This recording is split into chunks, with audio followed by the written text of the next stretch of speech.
Welcome to Discovering. Tonight we tour the new Center for Freshwater Research and Education facility at LSSU to learn a little bit more about what they do. This facility was designed with the public in mind. Like I said, it's open to the public, it's free of charge.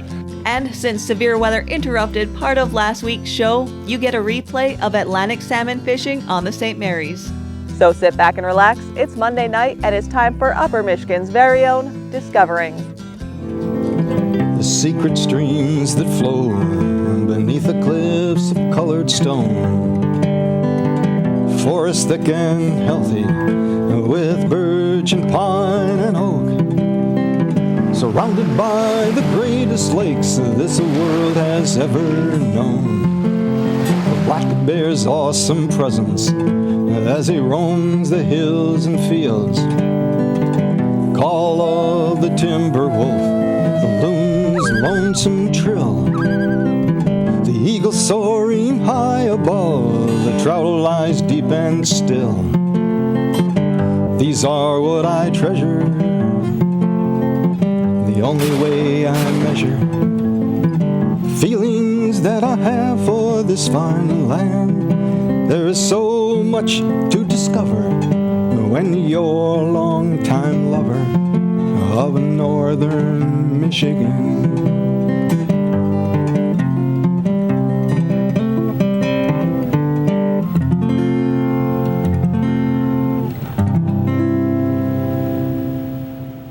Last week, we toured the fish hatchery at Lake Superior State University to see how they rear Atlantic salmon. Today, we tour the new state-of-the-art Center for Freshwater Research and Education and Discovery Center building at LSSU. When you walk in the doors, you will find the Discovery Center, which is open to the public. I visited on the same day as a school group. So this is our Great Lakes Discovery Center. It's open Thursday through Sunday in the summer, and then we have reduced hours in the winter. This facility was designed with the public in mind. Like I said, it's open to the public, it's free of charge, and it's really one of the only places in the region they can go to learn about the Great Lakes, the issues facing the Great Lakes, the resources, the opportunities, and then what you can do as an individual to help conserve the Great Lakes. The facility has multiple pods, and each pod has a theme. So this one is focused on fisheries management. The one on the wall is focused on coastal wetlands. We have one on invasive species. And then there's the wetland table in the back corner, where that's usually stationed by one of our employees when we have either open public hours or a special event.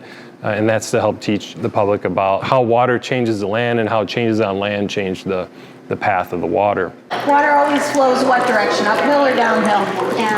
Downhill, right? And then of course we have the stars of our show, the two lake sturgeon, who are now over 20 years old, but they've spent their entire lives in the hatchery, and we moved them over here after we opened. They're the same age, even though they're different sizes. They also have a bit different appearance, different coloration. Same age, same species, but different behaviors. The larger one is often much more social, won't come up when guests are here, and the smaller one tends to stay over in the side there. And here comes, right on cue, one of our good friends.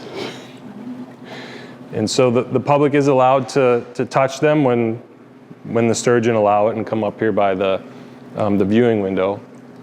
So like I said, they're already over 20 years old, but lake sturgeon don't mature until the male's usually 15 to 20 years old. Females, it could be 25 years before they're mature. So they may not even be mature yet. They're just kids, but they are definitely the main attraction here at the Discovery Center. We do have some Atlantic salmon on display. We tend to limit tours to the hatchery now that we have this facility open. And then of course you've probably seen the sea lamprey on display as well. So those are the only live organisms we have in the facility, but definitely what tends to get people most excited, particularly the lamprey. I don't know what it is. I guess it's that beautiful face that people tend to get excited about. Sometimes they're just all laying on the bottom and you think, oh no, they're all dead. And then 5 minutes later, they're up on the glass. So the other thing you might notice, if you were to go through each pod, each one contains information related to Native peoples and either their cultural ties, traditional ties to the resource, or contemporary uses of the resource and views on the resource. So we tried to tie that in throughout the facility. That was very important to us and to our collaborators. I tested my native versus non-native species skills. Northern pike are, you guessed it, native. If you watched the show a couple months ago, you'd know that rainbow smelt are non-native. What about rainbow trout?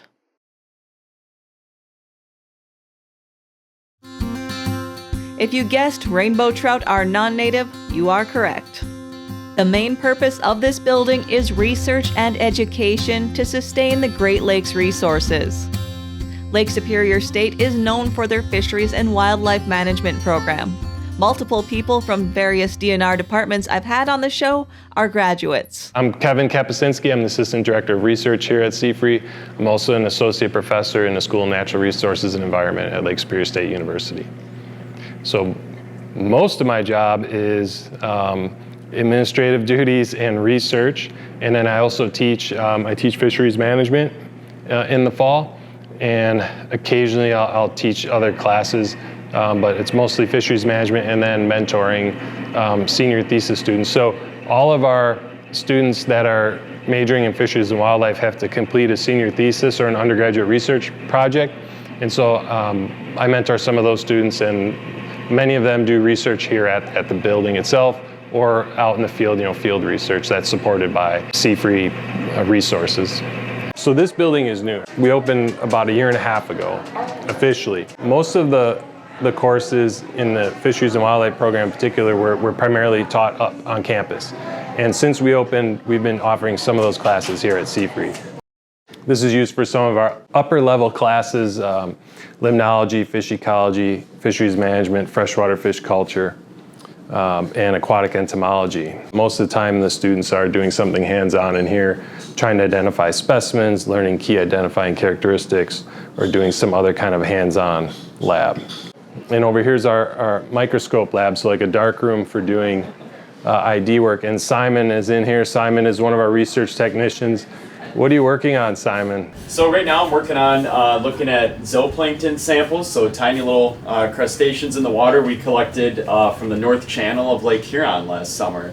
It was a project we worked on in partnership with the USGS, looking at zooplankton and also larval lake whitefish and cisco up there. So yeah, counting through plenty of samples right now and hoping to get the data worked up before the end of the year. So a couple of very high-end scopes with camera systems that you need to identify those very tiny things like zooplankton and newly hatched fishes. So that's what that lab space is dedicated for. This space helps support our teaching and research labs and also some of our technicians. Basically their office, in air quotes, is back here. This is Drew Heckman. He's another one of our research technicians. Drew works primarily on the MyWaterNet program, which seeks to establish sensor arrays in inland streams and then send that data essentially real time. So some of your viewers that fish for trout in inland streams can use the data from that website to monitor temperature and discharge in some of those streams. Right? Our research lab here primarily supports grant-funded research. Students working in this lab would usually be working on a grant-funded project. In the summer like this, we have usually around a dozen student technicians, but then we also have our permanent research technicians. So Silas Dunn right here working on diet contents in prey fishes from Lake Superior. Cam Leitz is probably looking at samples collected from Main Rapids. Oh, this is the Main Rapids sample. See, I thought it was going to be the New Zealand mud snail project. Okay, yeah. So our technicians work on multiple projects. Shawnee and Ray, one of our undergraduates, and we have a visiting graduate student, Nufar. They're all working on a number of projects focused on this invasive algae, basically trying to understand what triggers the blooms of the algae, and then also how we might reduce or control some of those blooms. So this is the Discovery Lab. This room definitely has the best view in the house. It's essentially a giant teaching lab.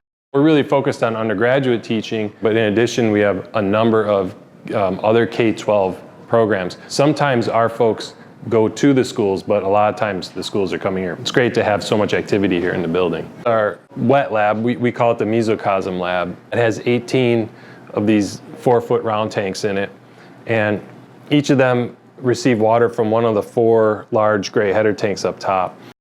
The real strength of this lab is that we can do this replicated experimentation. So there's 4 or 5 tanks per system, so you could replicate your treatments, whatever those experimental treatments are. You could do studies looking at different types of feed and how that influences growth of fish in aquaculture. You could be looking at different levels of competition or predation between aquatic invertebrates or fish. So most people see these tanks, they think of fish, but it doesn't have to be fish. We built it, intentionally to be flexible.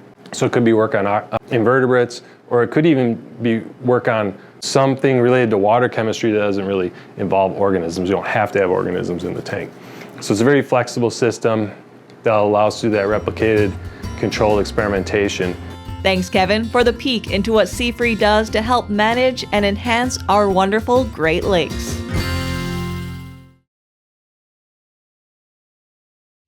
Did you know our beautiful Upper Peninsula is one of the few places that offers world-class sport fishing for Atlantic salmon? This actually wasn't a widely known fact until the last handful of years. The St. Mary's River on the extreme eastern end of the UP has been stocked with Atlantic salmon for over 30 years by Lake Superior State University. I've heard that Atlantics are the most elusive salmon in the Great Lakes and put up a fun fight, so I had to find out for myself. I met up with guide Jason Karstens of True North Guide Service in Detour Village, where the St. Mary's pours into northern Lake Huron. Been fishing all my life and just love it, and I love taking people fishing. This is just another avenue and way to do that. And I just do this on the side, part-time. I'm full-time fire department for 22 years now, and so I do this just for the love of it. I love showing people what we got and how unique of a fishery it is here. We're fishing the Detour Passage, a 1-mile wide stretch of water between the eastern end of the mainland UP and Drummond Island. I've seen Atlantics in this area up to 20 pounds. I've heard of some bigger ones. The majority of them are, I would say, are 5 to 10 pounds. So I kind of consider a 10-pounder a trophy up here. Put on a heck of a fight. Latin name is salmon salar, which is leaping fish. And usually they put on quite the show. It could be 15, 20 times they're leaping in the air. And so that's a lot of fun. And then you get other ones and they just want to go, they don't want to have anything to do with you, and they go straight down to the bottom. The Atlantics tend to be up nice and high. They like that, seems a little bit warmer water. But I think they're just chasing whatever is hatching and or the bait fish that are feeding on the hatch as well. They're very opportunistic. They're much more trout-like than salmon-like, I would say. They'll eat flies, they'll eat smelt and bait fish, just kind of whatever's available at that time. I have caught them down here and they're just like steelhead and they have June bugs in them.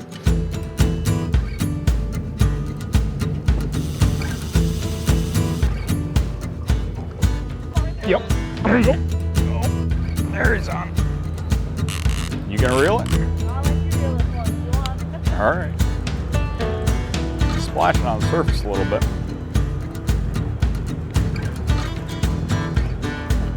Come on, board. The board didn't pop, that's why it's going under the water. Make it a little extra harder.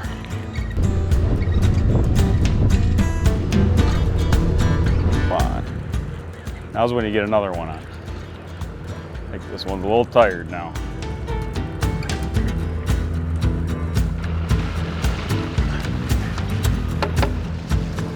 Now it wakes up. It's about 1.5 years old. That's how fast they grow. And so Lake Superior State will clip a different fin every year to signify the age. So, you'll get some age classes and one of these will be clipped or one of those will be clipped. And that's how they keep track of their year class of fish. That one does have its adipose fin clipped, so it is microchipped. So if you turn the head in, the DNR will let you know when it was released and where it was released. And the DNR actually has a incentive, I'll say. They put your name in the lottery for a prize. My daughter had actually won it 2 years ago, and it was a $100 gift certificate. Definitely worth doing that and helping the DNR to let them know what our fish are doing.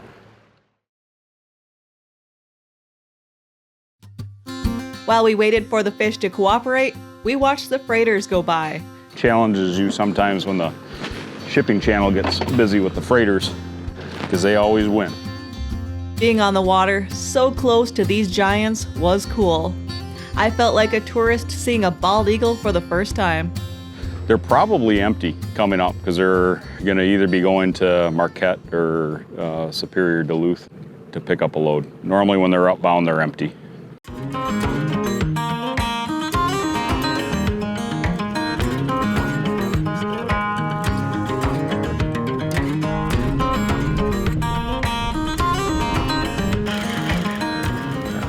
Little guy. Would say 15 to 20 inches. This is probably another year and a half old. Oh, calm down.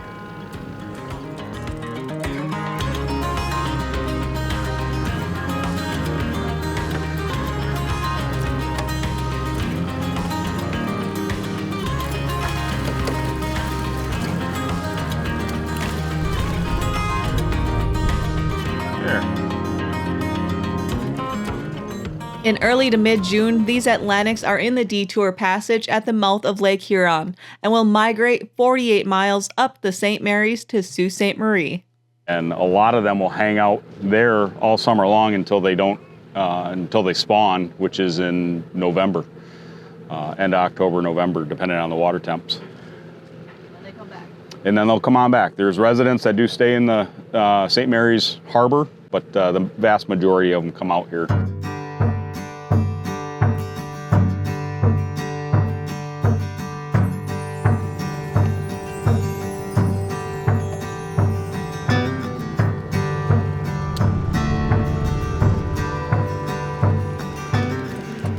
I think it's a very big one again.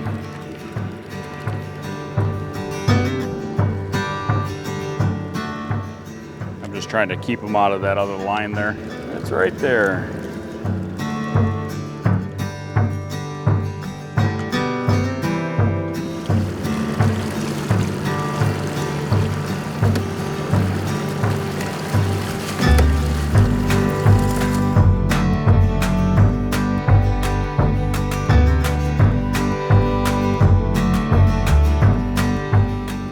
Another state fish, the adipose fin is gone, so it's another microchipped fish.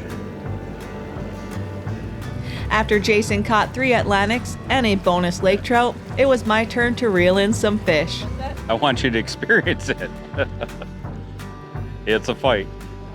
They have a whole different attitude, and it's usually not nice. I got my chance, and this fish, I couldn't budge. Yep, just keep steady pressure. Keep that, yeah, that's a better fish. That's what we want to see. My guess is it was bigger than the first 3. It kept ripping the board back on me, and then the next planer board went off. Oh, there's another fish. Yeah, we got a double. Yeah. That outside board has fish now. While I was fighting this fish, the 3 lines tangled up and the fish got off. I'm going with it was a huge 20-pound Atlantic. That's my story, and I'm sticking to it. Oh. But there was still a fish on that furthest line. There's something there. How it's still there, I have no idea. Oh, geez. All right, well, now we're in for some fun. You want a hand reel one in? It's definitely not the fish you were fighting. That line was snarled too, so I had to hand line it in.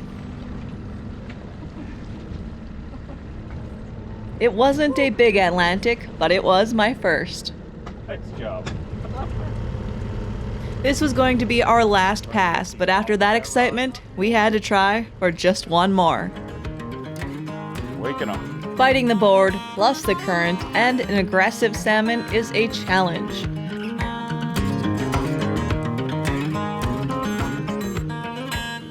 Back up a little bit.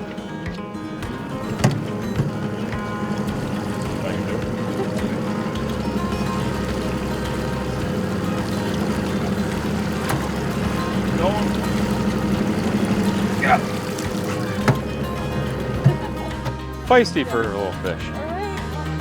Boy, after that fight, I really thought that fish was going to be a little bit bigger. Thanks, Jason, for a great day on the water catching fish and watching freighters. That's all for tonight. Next Monday, I'll bring you that Copper Country strawberry story I promised. So I hope to see you next week for Upper Michigan's very own Discovering.